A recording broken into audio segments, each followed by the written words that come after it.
Hand is beginning. Hi everyone, welcome to 2018. I also like familiar faces. Our co-stackers here. For the topic? For our presenters? That was it. I didn't even have to put your picture on. They were noting it. So welcome to the OpenStack locality. And I mentioned security. So like I mentioned, so big, you're on our plane to get off. But I will go through general announcements while you guys and get feedback. What's wrong? I'll get it. Oh, thanks very much. And also, rumor has it they might show that. So, if this brings in anybody's way, it will be the same thing for everyone else. Is this anyone's first meetup? Your first meetup here? Ah. Okay, all right, good. Newbies, awesome. Well, welcome. I'm Lisa. Sorry, I'm going to do some. I'll assume everybody would know, but I'm very happy. And I've been running the OpenStack meetup for 3 years here in Silicon Valley chapter, and do a lot of other things with the OpenStack community. Like right off OpenStack, which we brought you down here too. I will say OpenStack security, it was not a part of the book, first of all, when I started writing it. And also when I started writing it, OpenStack security was not quite as secure as it is now. It's come a long way. Let's put it that way. What did our mother say? You don't have anything nice to say about anyone, don't say anything else. So it was an omission. But it both of the books I wrote. But if I ended that I ever write them, I would of course include it because it's super, super important topic. Okay, so a couple of housekeeping items, which I have to put my glasses on. So I can officially go through these things. Oh, I apologize. My dear friend and your dear friend Sean Roberts could not be here tonight. Yes, so that's his regret that he couldn't be here. You will see him next meetup. Sean corrects me out. How many times I say it here and say, Sean has a new job? Okay, I'm going to say it again. Sean has a new job. Sean is starting at VMware. No, sorry. We did that a year ago, and then Rick did that 6 months ago. Sean is starting at Walmart. Wow, great. He's starting at Walmart on Monday, Walmart Lab. So he has an awesome gig, and I'll let him tell you about it when he comes to 2 weeks from now. We had to do this 2 weeks from now. So Sean's not here, but I'm here. Rick is here. I always introduce Rick when he's not available to wave. Aline is here somewhere. Of course, Aline is here. You would not be eating and drinking at this moment, and so happily sitting where you are. So thank you, of course, to Alina, who does everything to organize these. Okay. I intend to Scale tomorrow morning. If anybody doesn't know, Scale is the most fun open source conference of the year. I highly recommend. If you're on the fence, think about going. It actually started today, but of course I wasn't going to here with you guys, so I'm headed out for the morning. But it goes for weekend, and it's an awesome conference. If you don't make it this year, get there next year. Bring your kids and bring your dog. I'm not even joking. I will reinvigorate our Twitter handle. We did hashtag Scale last time. A fun little Twitter feed we did. We're going to do it again because we want to do it all. And it's an awesome open source conference. So encourage you guys to get down there and join the community. It's not just an OpenStack conference. It goes well beyond that. It started as a Linux conference, but it's the 14th year, and it's a lot of fun. So that's this weekend. The OpenStack Summit that's in Austin, you guys probably saw the call for papers, is out, and it will end on February 1st. So, but you have to do before that because we have problems. But for everybody else, February 1st is the end of the call for papers. So get your papers in. You guys are doing a trial run at the same site. I'm encouraging them both to submit their papers. As you can see, you don't have to work at a different company. You can get together across companies, submit papers, and actually those papers have a much higher chance of getting accepted. We love it when people get together around the community and they deliver presentations together. So encourage you to do it by February 1st. We also had an election recently for the board, the board. So some of you may have followed that. Good news, guys, the good news, which is a really cool thing. There are now, or will be, on January 26th, when they get sworn in, there will be 4 women on the OpenStack board. And this just makes me so happy and so proud. Because for so many years, there was only 1 woman on the OpenStack board. It was Eileen Evans, my colleague at HP. And then there were 2 for a while. This time around, there will be 4. And 2 of those women were elected of the 8 elected spots where your company doesn't just put you in, where you actually get voted by the community. 2 of those 8 are women. And that is awesome. One of them is House Girl, who is another one of my wonderful colleagues here, and just an amazing, amazing woman. So we are in good hands. We're getting in better hands all the time. So that's the good news, coming a long way. The not so great news is not a lot of you guys voted. If you look at who actually is on the board, a lot of very heavy corporate representation. And so folks who didn't quite make it are some of our good friends, like Rob Hirschfield and John Kapoor and Sean Rothman and Randy Wise, and some of the folks that have contributed a lot over the years that smaller companies that didn't get voted. So once you got down about it, there was a lot of community voting. There was a lot of voting. So we need to get a little bit better about that. So I'm going to get on you guys. When I say get in there and vote, I really, really think you get in there and vote. And if you haven't joined the OpenStack community, raise your hand if you haven't joined the OpenStack community. I know people that just want to do it. So I'm going to make it really easy for you. You go on openstack.org and you click on Community tab at the top, and then you click on the Join the Community. And it's pretty much easy. You put in a little bit of information and then you join. And then you can start voting and helping us build this community. And there's 30,000 members, I believe, of the OpenStack community, and I think we had less than 3,000 people who actually voted in this last board election. So we really need communities that get out there more and vote.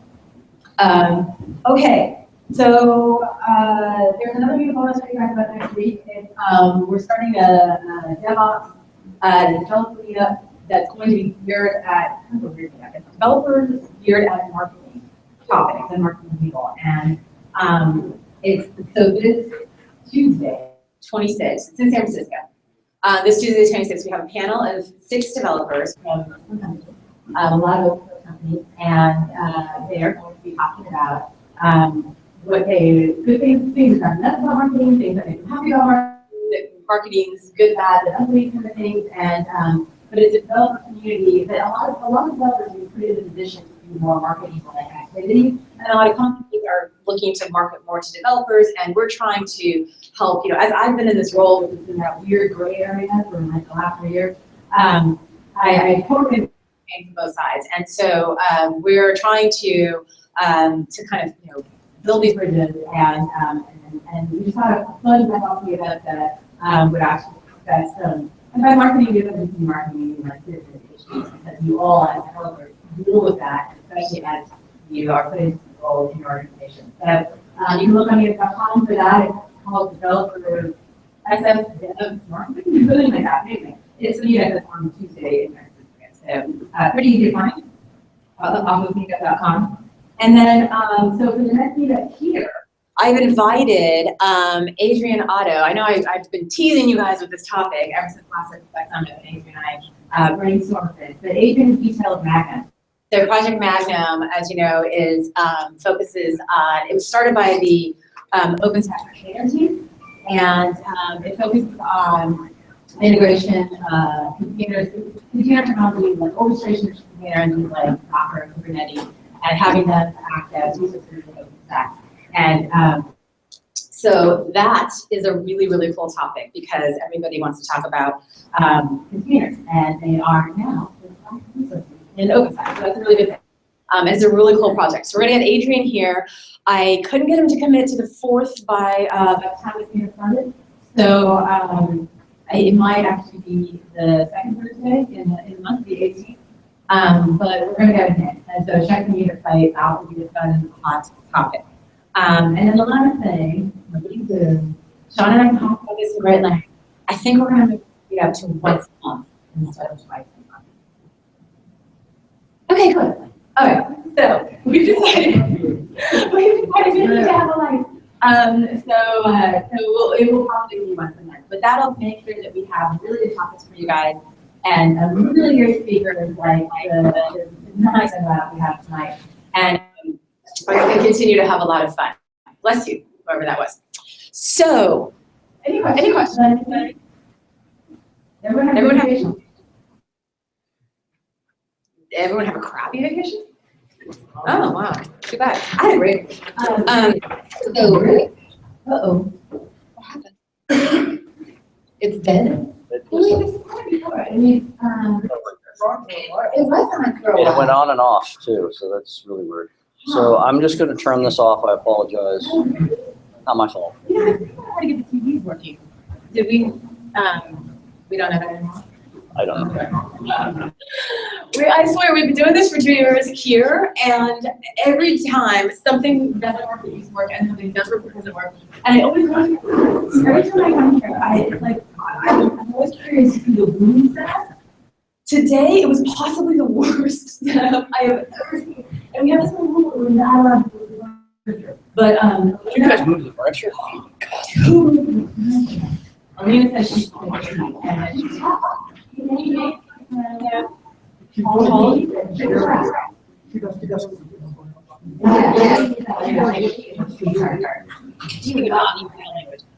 anyway, so enjoy the beer. No one drinking the beer. No one.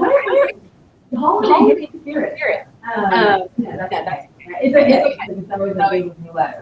Very good. Like sometimes are usually aren't. Do you know how to get it?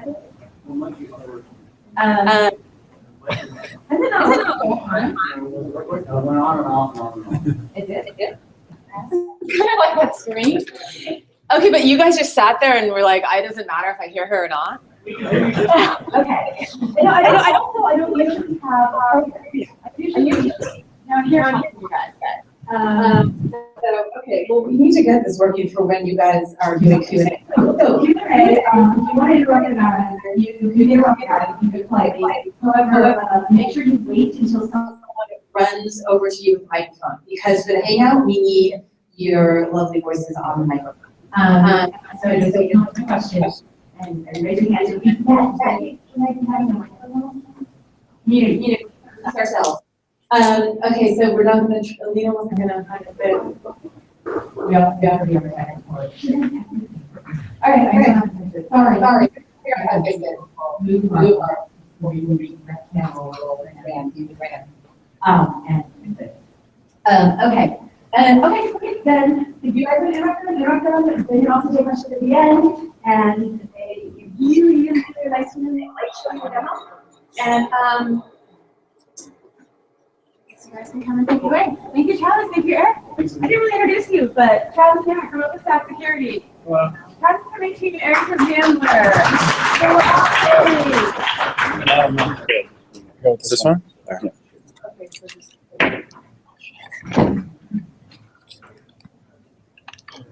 This doesn't work either. Ready? Ready? Hello? Oh. I guess I'll just speak loud. Okay. That one's not working either? Oh, no. We need them to work for the hangout. Is it really not working? I don't think so. Try harder. Will it? And it's on the bottom?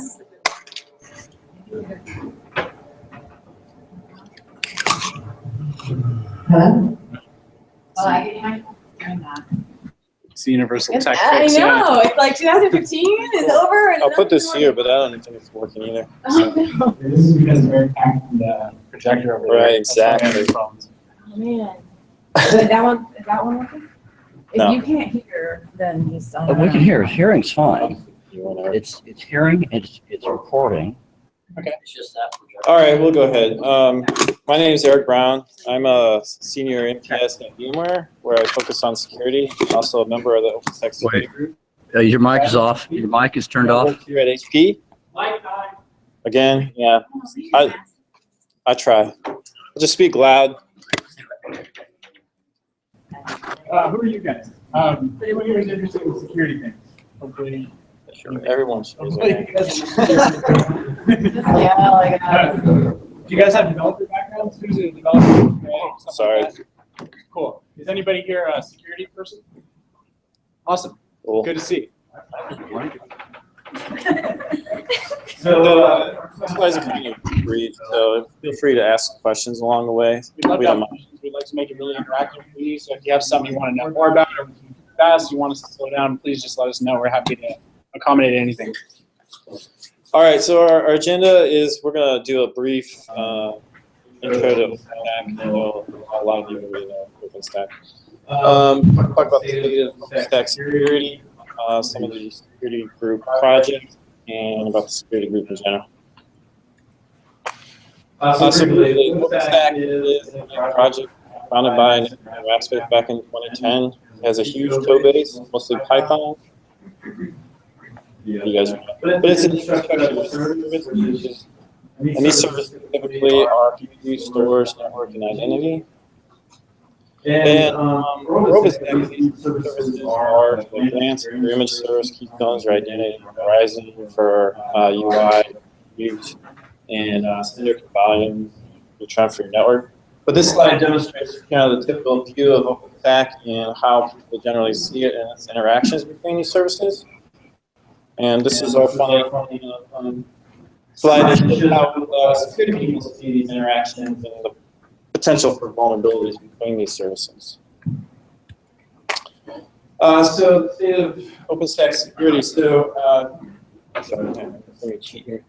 So back in Connectus timeframe was when the proposal for the security group came about, and the vulnerability management team back in Diablo timeframe is when that was formed. And it wasn't, the security group didn't officially start until Diablo, or sorry, Volsa. Oh shoot, there we go. But I believe this trend line is right. This trend line is the vulnerabilities that have been found over time, right? So it's very not much code base was small, and people cared more about function than security. But as time goes on, there's more focus, and it's actually leveled out. And in 2015, it's actually gone down. So in the early days, a lot of the problems with security issues that were found were typical types of security issues like directory traversal or cross-site scripting. Later on, it became more complex and harder to find. But so like in 2015, the certificate checks on SSL connections is actually a widespread problem because a lot of times developers can be lazy and will do the minimal to get something to work and forget about security. He doesn't mean that. So yeah, but so towards the end, they're getting more and more complex. I guess is the general trend. And these are the actual security advisories that were issued for security bugs from Launchpad. And so they kind of peaked in 2014 and significantly less last year. And I think a lot of that has to do with the OpenStack security project's focus and a lot of work we did. And I think our first mid-cycle was last year, right? So a lot of the projects formed out of that, and I think that has had a great impact. So some of the initiatives, so at the top here is VMT, which is the vulnerability management team. Travis will talk more about that later on. But in these green boxes, a lot of the interactions that we do through like documentation or with just developer guidance. Threat analysis is something that's ongoing. So just last week we had a mid-cycle where we talked a lot about how we would do a threat analysis of a particular service, how we would document it. So that's very fresh. Bandit is a security lantern that Travis and I work quite a bit on. Anchor is a ephemeral PPI service. And the secure API testing, I think that's Central to us, which is a brand new service that was introduced by Rackspace to do live API type of testing for like cross-site scripting and such. The crypto tracking, I think, is something that is an extension of Bandit that was talked about.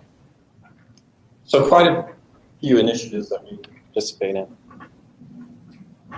So the security notes, this is one of the things we do to document types of problems, more so for configuration of your OpenStack cloud, not so much like bugs or patches. They complement the security advisory. The advisories are more about bugs. And there's a wiki there where it lists each of these security notes. It is the this one-stop shop for cloud developers, so a lot of it deals with insecure defaults and configuration. And there's over 60 there. So. We really aim to make those searchable. So let's say you're running Keystone at a certain version, you're tagged, so you can go in and look and say, is my version of Keystone, does it have any issues? Louder? Yeah. Sorry.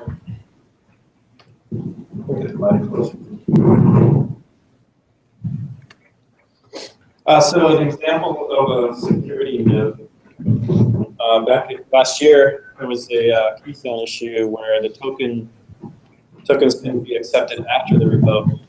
And the solution for that was, or to mitigate that was a configuration change where you can change the revocation of the token. And another thing that pops up a lot for particular services is the logs containing sensitive information, so like passwords, tokens, or this comes up a lot, but last for this one in particular was for Nova, the ironic driver. And to mitigate this risk, it was a matter of turning debug mode off.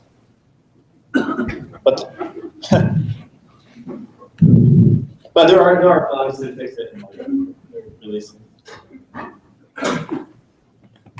The process to write a security node is very similar to any OpenStack project. So they use Garrett and Git. Once a patch has been approved, or actually, so to put together the node, there's a template. You submit that template as a patch with an assigned number that's like one greater than the last. And then it's reviewed, and once it's reviewed and accepted, it's put into a wiki. For those of you that are maybe interested in getting involved in the security project a little bit, one place that is great to start is with nodes, because it's somewhat low effort. You can kind of dig into a certain area for a day maybe, and then write a note, and then you get eternal fame. So it's a win-win. And an ATC, you don't have it. Yeah. The security guide is a more detailed documentation. It actually has a printed form too. But it's a living document, so the most up-to-date is on a web page. This documents kind of configuration for deployers and what kinds of considerations they should have to make it most secure. The process here is almost exactly the same as the security notes. But like I said, it's fed into a web page and maybe into a printed form eventually. I don't know if they're doing another version anytime. They've done them a long time ago. I don't think they've done one recently. Okay. But yeah, for example, topics in there are like hypervisor selection. So you may choose one hypervisor versus another based on the security of it. Or you may look at there's some topics of how to secure your instances.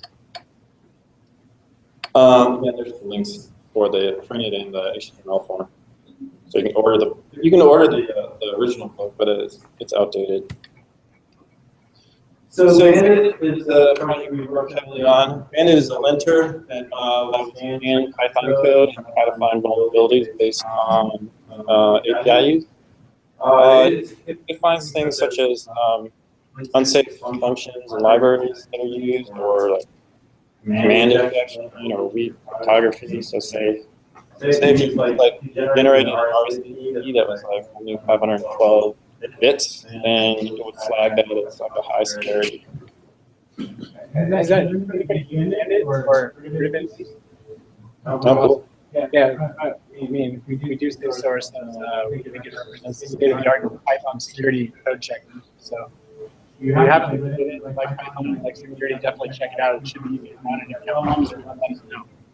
One of the things is Bandit is not specifically. I mean, it focuses on but it doesn't have to. It's general Python linter.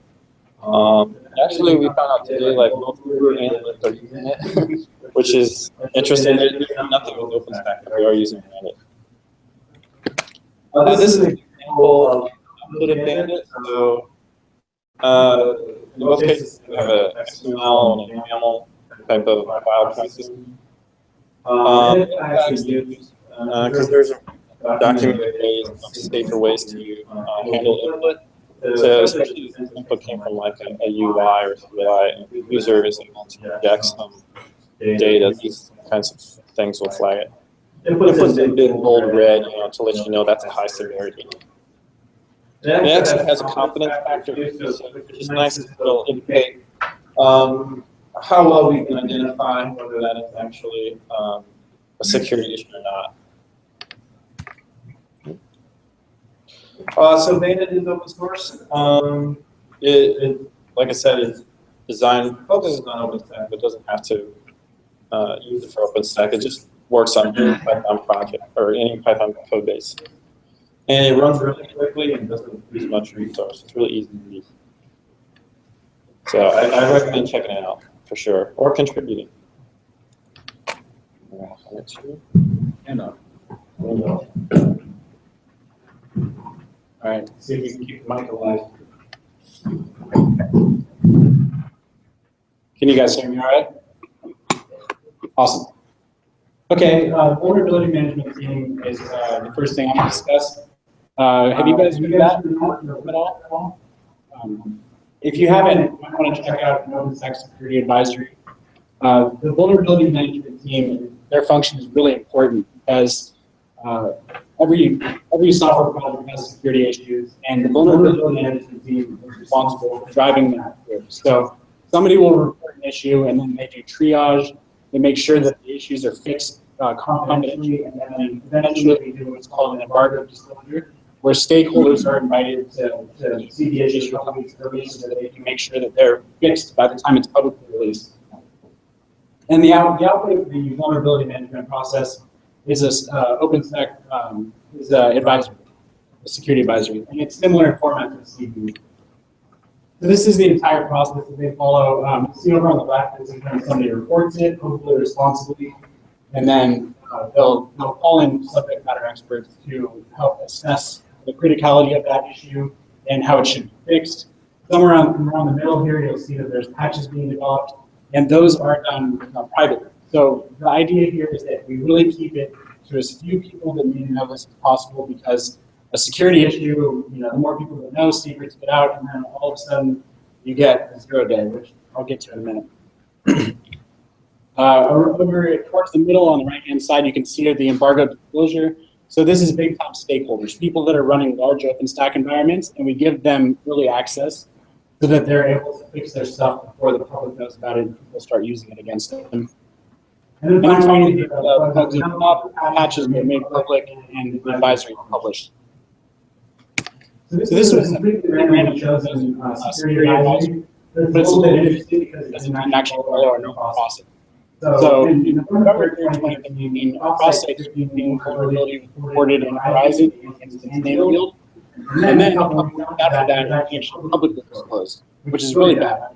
You guys know about 0 day. That's what this is. This is 0 day. So the people that were running this cloud had no time before people knew about it. Eventually, against it.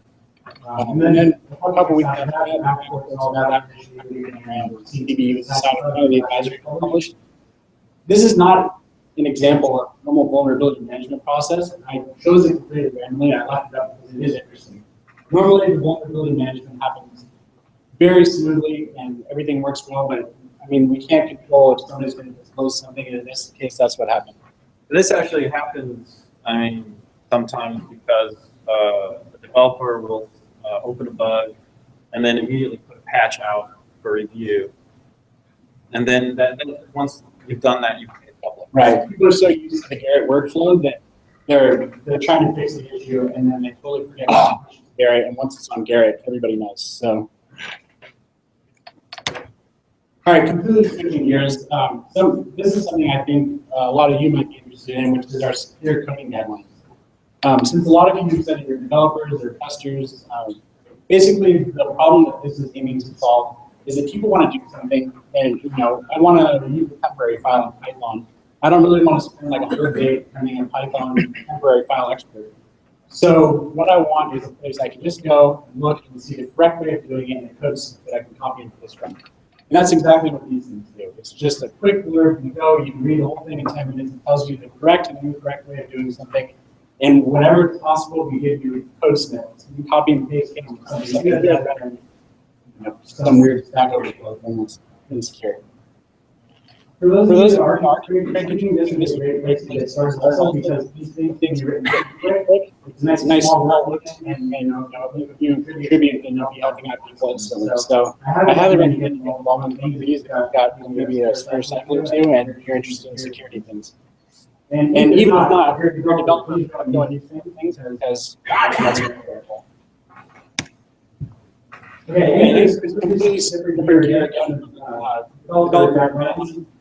And I really like it because it solves an industry problem. So you guys, who knows what the figures are? Awesome, a lot of you. So basically, certificate so it's basically it's authorizing. It doesn't authorize, but it proves it has that identity. The problem is that if an attacker does one, it's really hard to vote. So if an attacker does one, what you want is, okay, I don't need to trust that anymore. And you might like your certificate. But the problem is that it doesn't actually work.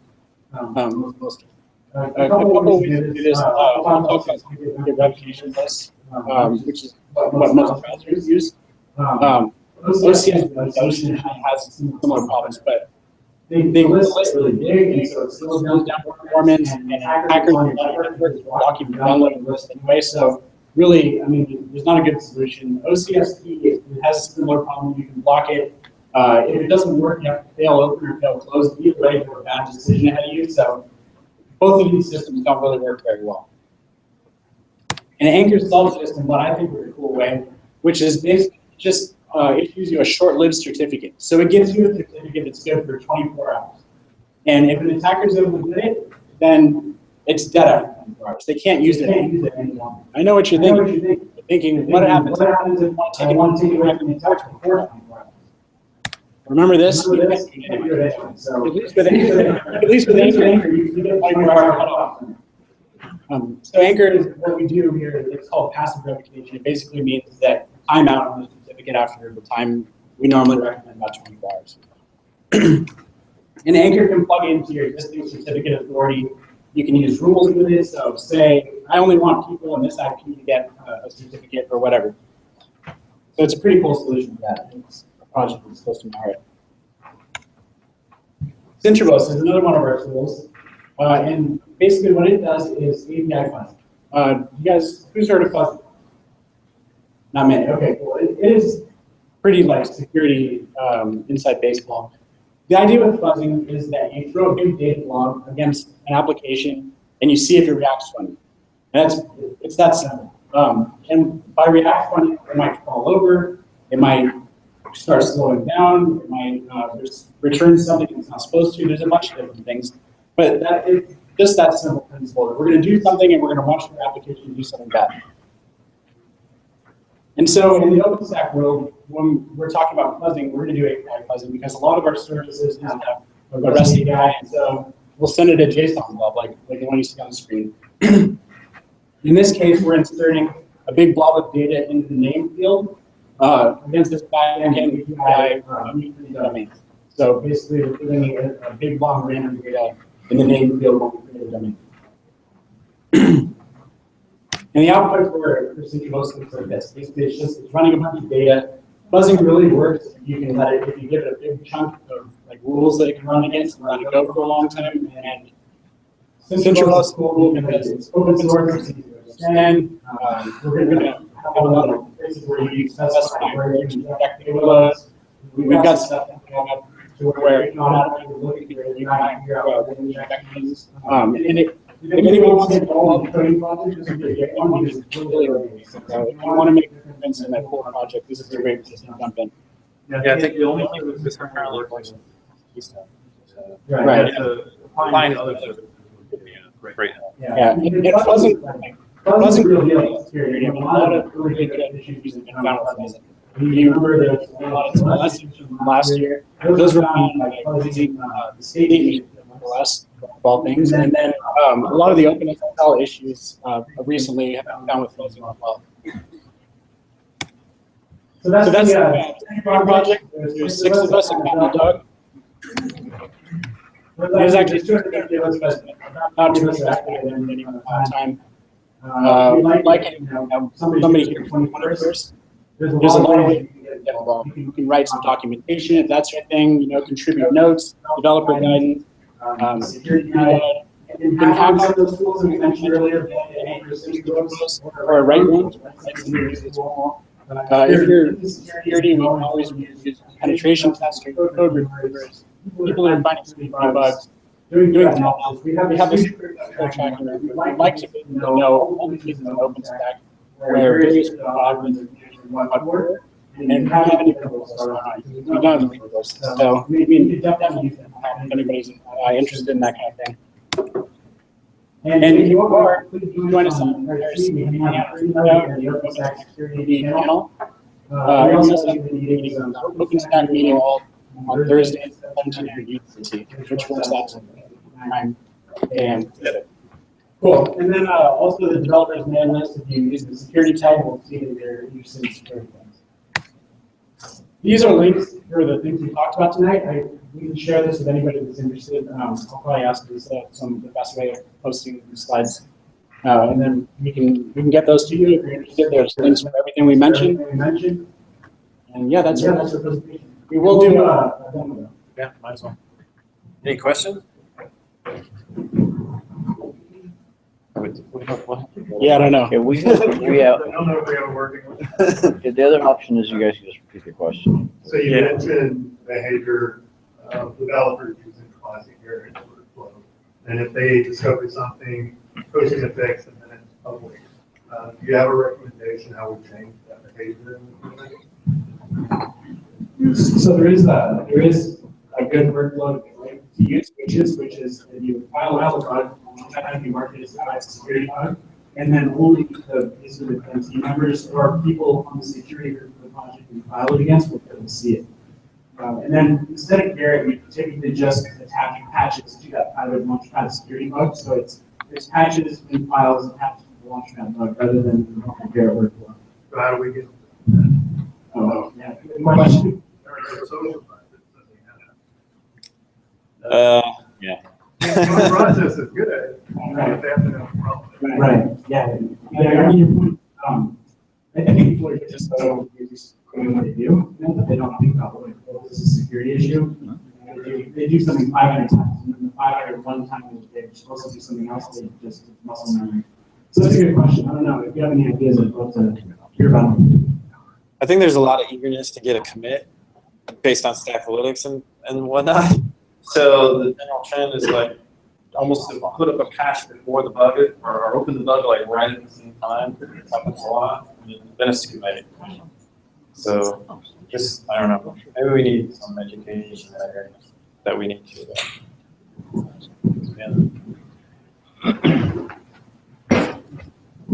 So I hear from customers that used to be OpenStack and they were getting well.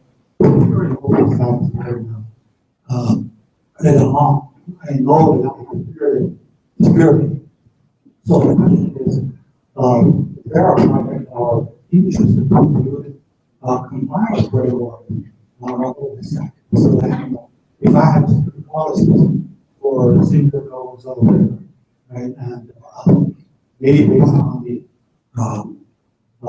OpenStack security, I can do some security audits. So it would be nice to have a framework that I can run it and log any sort of security vulnerabilities or incompliance. Yeah, that's a great point. One of the things that we've been working on recently is OpenStack Security Ansible has a cool project. I think Major Hayden from Rackspace is leading that. And basically what it will do is it'll automatically run against the target you give it, and it checks against currently the Red Hat state, and it works on Ubuntu. So we're looking to extend that. HP uses that, but it should be fairly easy to port that to whatever operating system you're using. But, well, so I think your interested in the services. So that this Ansible project will harden the operating system. They're currently using, so maybe that's an area to expand with this project to scan the services themselves too and do hardware. I think it would be a great extension of the work that the OpenStack security Ansible project is already doing to add services as well. Ansible project on the Facebook. Actually, they'll do that. We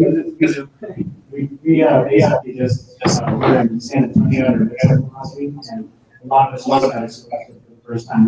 We have kids like this. It's OpenStack security Ansible. You Google, you'll find it all labs inside of those.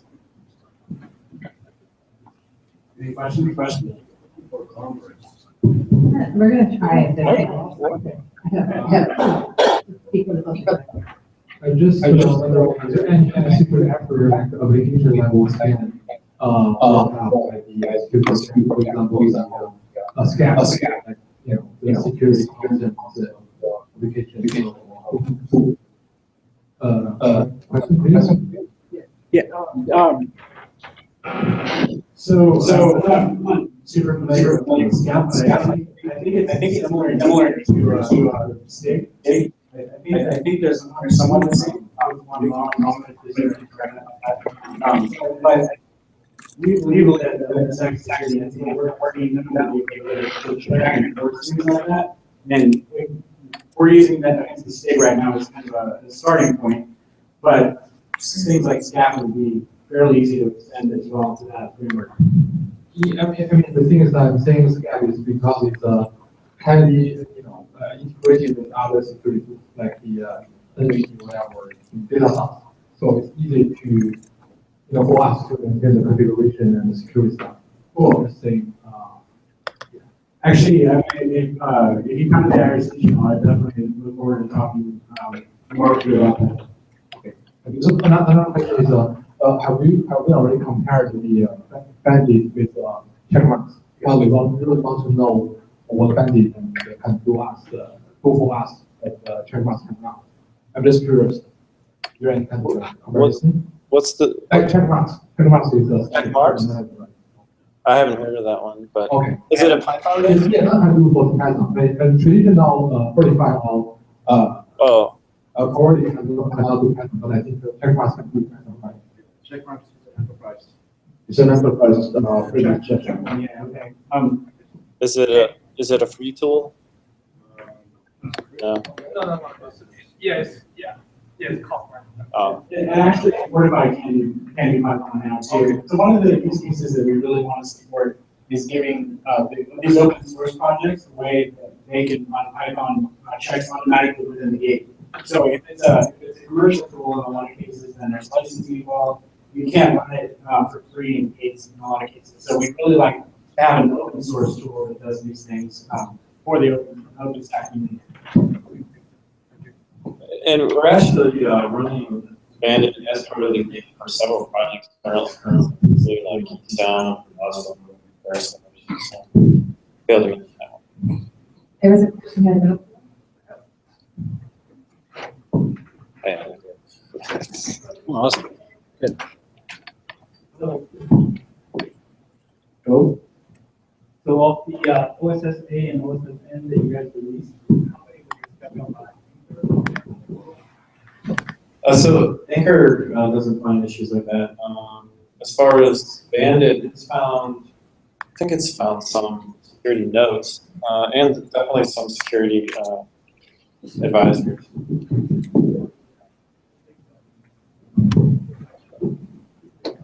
Anchor's a federal API tool. Is the Bandit is the scanner? We don't have any metrics on how many it's found, but it's quite a bit actually. Every time it's scanned against a new project, there's quite a few. And then the cores would generally go through those and whittle down to the ones that actually matter. It's voting in many, I don't know, there was actually a slide that actually gave the metric.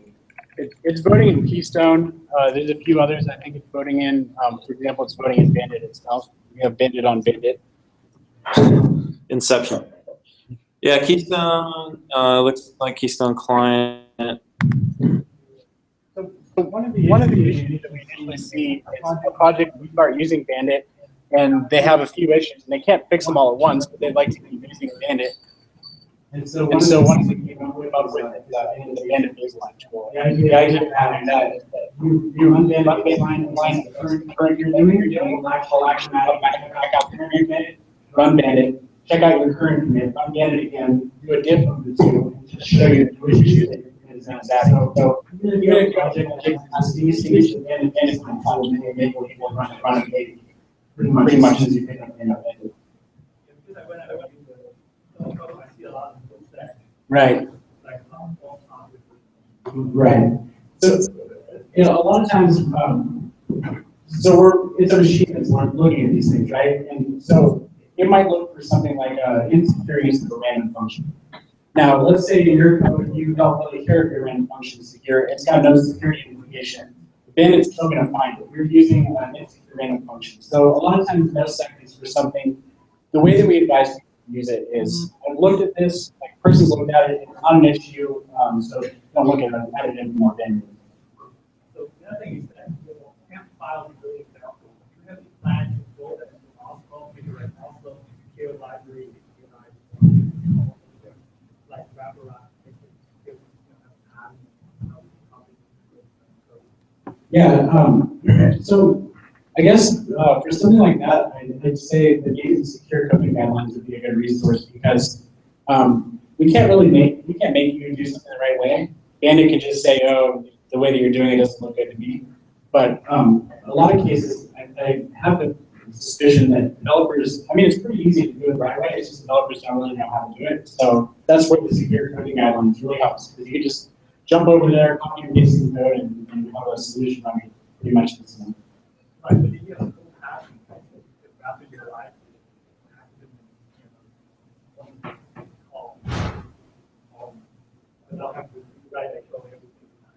Yeah, it could be cool. It is. It does sound useful. It sounds like a new. Yeah. Yeah.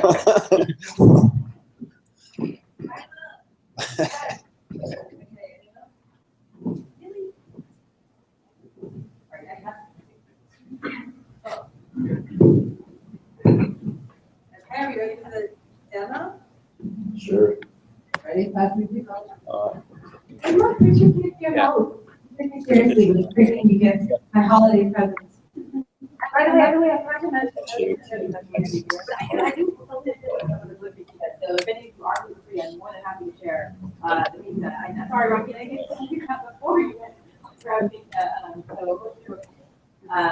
But if people like Elon, you go, oh, and that's the restroom over there. Down the hall, and send you a little bit on the right. Don't go through any doors, or you'll get yourself locked out, and that's the restroom door. So down there and okay. Demo time. All right. Okay, so we're gonna run Bandit here. This is the latest, right? Yep. So I guess the Keystone project. I have no idea what it's also mean.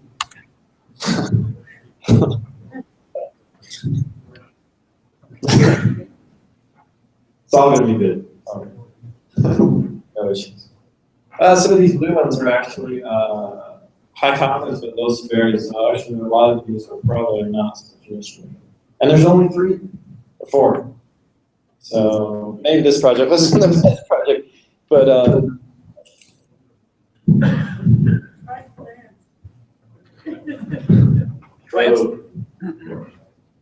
I will take requests. Pick your favorite.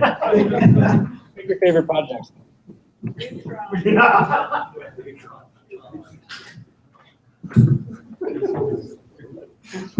all right, neutron.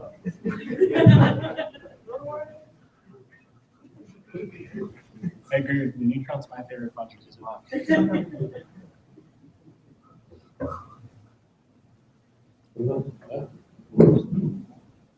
Oh, there's one.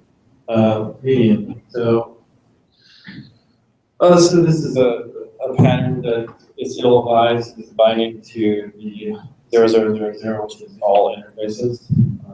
You can get unexpected traffic going on all your interfaces. You don't necessarily want to be doing that. So it's best to keep it So the only things that customer would want. Now, a lot of these blue cases, they aren't necessarily non-issue. In fact, I use unit penetration testing, and I just run it with everything because I want to see all of these issues, and actually, a lot of the blue ones end up being good too. It's just for a gate process, a lot of these are very difficult to be sure about, and so that's why they have the low severity. Well, the confidence on some of these blues is high and severity is low. Like the try except pass is a common pattern where you're just not, you're ignoring an exception.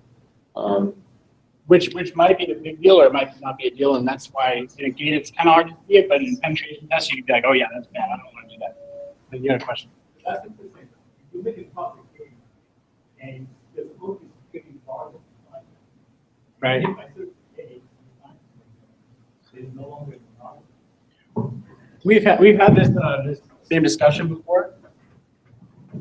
So as soon as you push a patch, you push a change set with a vulnerability in it, it's already public anyway, right?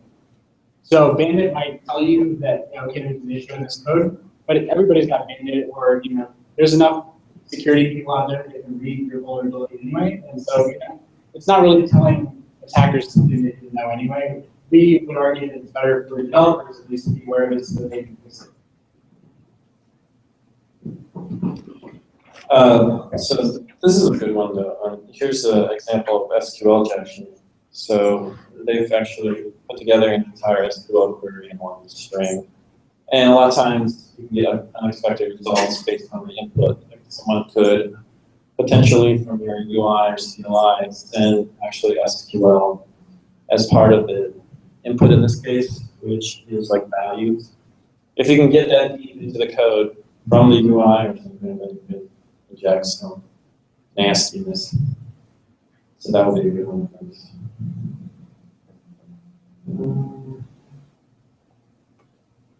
Surprised I'm not seeing anything red. Somebody's listening to first. Somebody might have found journalism.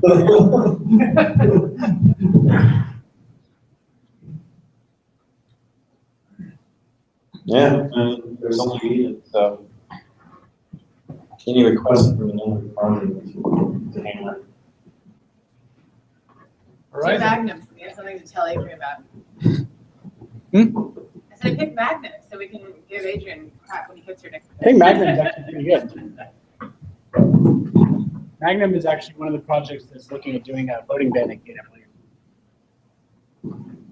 believe. So they're having the gate. I don't think they actually do, but they're pretty close.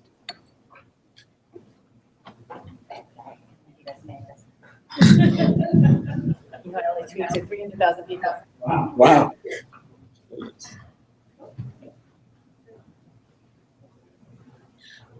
All right, pick it apart. Well, these are actually the same ones from before. We could in our examples directly, so we have like examples of bad patterns. Or just something. Yeah. Actually, download like maybe not so anymore. Oh, here. This is the examples. So every time we write a book, we write something with it to show you the kind of issue. And we also write documentation that goes with plugin, so you really have to understand why the plugin is doing for something. One of the feedback that I really did is that a lot of times we'll have learned about issues that they didn't know about by reading the band documentation and learning how it works. So I thought that was Yeah, and it's kind of nice that it's self-taught and self-taught. So we have a pretty a functional test, not just a misfit test. So we have examples of a problem that we test. Tons of XML. So here's like a change on the wildcard. That's bad. a lot of the worst issues that we see are things like So, or command injection.